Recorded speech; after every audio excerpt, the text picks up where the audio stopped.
Now get this, sometime in the early 1800s, probably on Fleet Street, which is a pretty historic street in downtown London, there was this deranged barber. And legend has it, he built a trapdoor behind his chair. So when he was shaving one of his clients, if he didn't like him or wanted to take care of him for one reason or another, he could just slit their throat, lean the chair back, and drop them through the trapdoor into his basement. Now there's some debate, did he slit their throat first or drop them in the basement first and hope the fall would kill them and maybe go down and finish them off later? And we may never know the answer to that question, but we do know the story was really first told and first popularized in an 1846 penny dreadful called A String of Pearls. Now, what is a penny dreadful? Well, it's a weekly, pulp-like magazine with some fantastical story in it that cost a penny. And I imagine they got the name because the writing in them was probably dreadful. And we know this particular story about this barber became really popular, and it was made into plays and books and movies for the next 150 years. So what does this story have to do with the fly we're tying today? Well, the barber's name was Sweeney Todd. So did Sweeney Todd, this evil barber, actually exist? Well, a lot of people said yes, he did. He was based on an actual person and a true story. But then a lot of folks said, no, you're crazy, it's all fiction. It's just another thing we may never know the answer to. But we do know that the story was popular enough that one of the most prominent UK fly tyers, Dick Walker, named one of his streamers after it. And this streamer is pretty much just a black pattern, a little bit of pink in it, and then a red throat. So it's kind of fitting a streamer with a red throat could be named after a barber who liked to slit throats. Now, I'll try to talk about Dick Walker in an upcoming show because he was really an interesting character, a very popular, famous writer and fisherman in the mid-1900s in the UK, and he's got a couple of really cool patterns that I do want to tie for the channel. And we'll get to those in due time, but today, let's tie this pretty cool streamer named after a murderous barber, the Sweeney Todd. So there it is in the vise, a Sweeney Todd.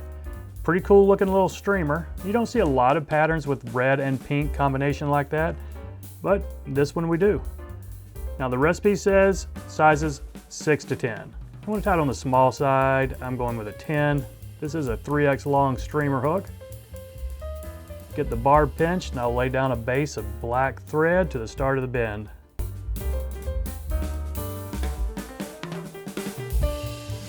Now there's no tail on this thing, so let's take our thread back up and catch in our rib.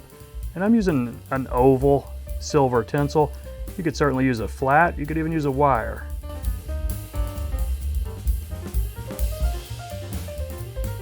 Now for the body, I got a few questions on one of the last flies we tied using this Danville's 4-strand rayon. I put it in my bobbin holder and had some folks say, hey, can you just wrap that by hand? And sure, I'll show you how right now.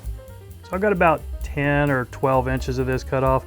Kind of lick my fingers a little bit to pull that together and just catch it in maybe a little farther back than that, or just kind of pull it back right here.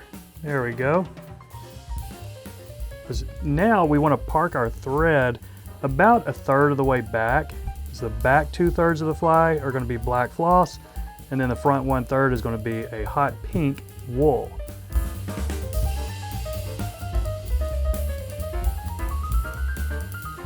And this rayon floss, it's really a lot more forgiving than a silk floss would be. If you have any nicks on the tip of your fingers and you try to wrap silk, you'll know that it's easy to make a mess of. So what you be careful with this, just if it starts spreading out on you, because it is really a 4-strand, you can see it spreading out a little bit right there, maybe every couple of turns, give it a clockwise spin. See that? I'm spinning it clockwise, it kind of puts it back together. But you don't necessarily want to do that too much or it'll cord way up. But how I'm approaching this body, I'm putting one layer down and then back up, and then I'll probably put another one about halfway down and up to try and get a little bit of a taper. So that's kind of 2 layers right there. Let's go down and back up one more time.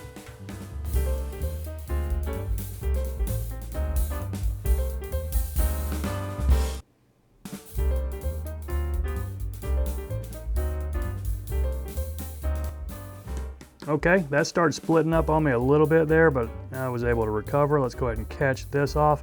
And I think we got a fat enough body and a slight bit of taper that we're going to be fine. So a couple extra thread wraps to just lock this in. Now let's wrap this rib up. And on this size 10, it's probably not gonna take too many wraps. 4, we'll see what 4 looks like. We might go 5, but it's totally your preference on how flashy you want it to be. Okay, I think that's gonna look fine right there. I'm gonna go ahead and do one more just so I can catch it off up here on the front and I don't necessarily risk it unraveling on me. Now let's put a few wraps right here just to kind of smooth this area out where we're gonna do our thorax. And the recipe calls for a hot pink wool yarn like this. And I thought about tying this on just full strength right there, but I think it would be just a little bit too thick. So I'm gonna do it as a dubbing. And what I did, basically just cut a bunch of small pieces of that wool yarn, put it in my coffee grinder and made a little hot pink dubbing here. And this will give me a little bit more control over how big I want my thorax to be, which is not really gonna be too thick. I want it just maybe only slightly thicker than that body right there.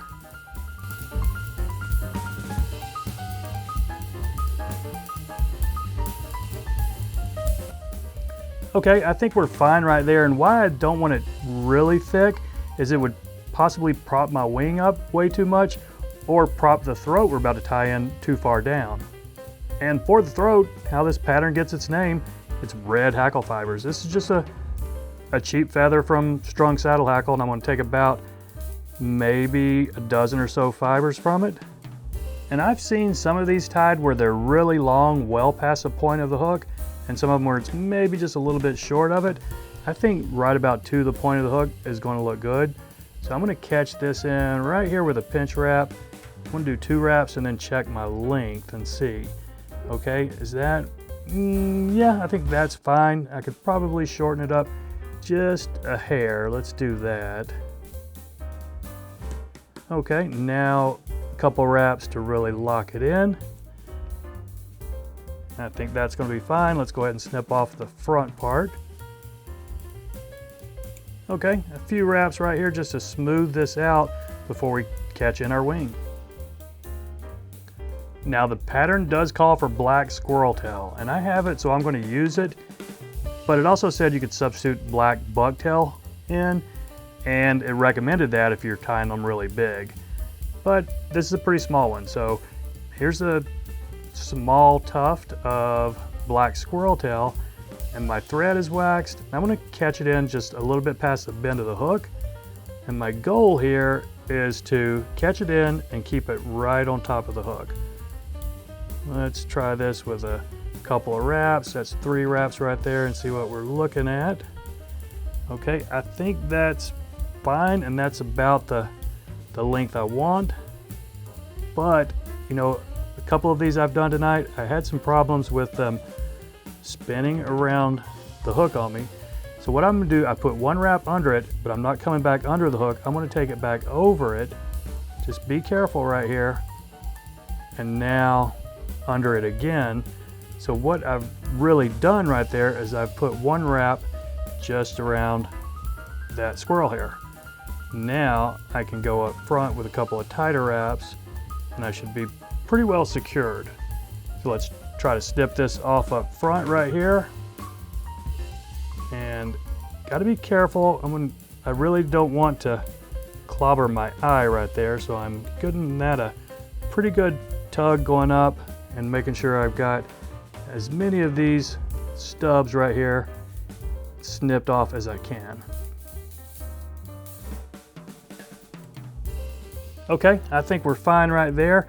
Now I can put some tight wraps and work on this head.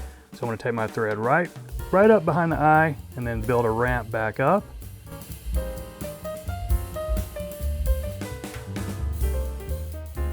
And I think that head is big enough and it's not terribly lumpy. Let's go ahead and do a whip finish and see if we have any cleanup before we go to our head cement.